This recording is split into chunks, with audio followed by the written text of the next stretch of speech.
আসসালামু আলাইকুম বন্ধুরা, দূরের এবং কাছের, দেশে এবং দেশের বাইরে যে যেখানে আছেন, আশা করি আল্লাহর রহমতে আপনারা সবাই ভালো আছেন।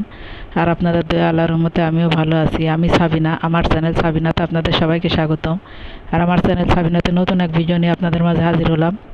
তা আজকে আমি নজনের ডাঁটা চচ্চড়ি করব। সজনের ডাঁটা নাই, এটা নজনের ডাঁটা। তো নিরামিষ চচ্চড়ি করব, আর এখানে লাউ ভাজি করব। তো সেই লাউ ভাজিটা কুটে আমি লবণ মাখিয়ে রাখলাম। আর এখানে নজনের ডাঁটা কুটে রেখেছি, ধুয়ে রেডি করে রেখেছি। আর লাউ ভাজিটা হয়ে গেছে প্রায়, তো নামিয়ে নিব।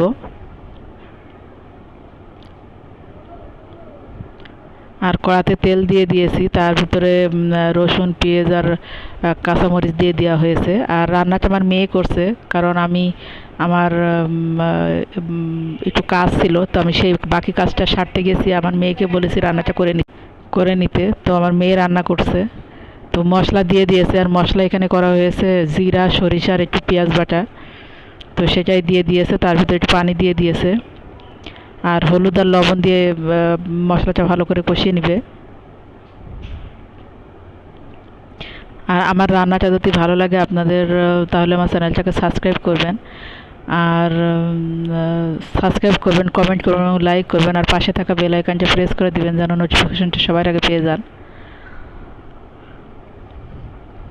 মশলাটা কষানো হয়ে গেছে, তো ডাঁটাটা নাড়ছে। আসলে ছোটো মানুষ যেভাবে রান্না করেছে, রান্নাটা মাশাআল্লাহ অনেক মজা হয়েছে খেতে। তো এখানে কষানো পানি দিয়ে দিয়েছে। আর নজনে ডাঁটা যেভাবে রান্না করা হোক না কেন, খেতে অনেকটাই মজা লাগে।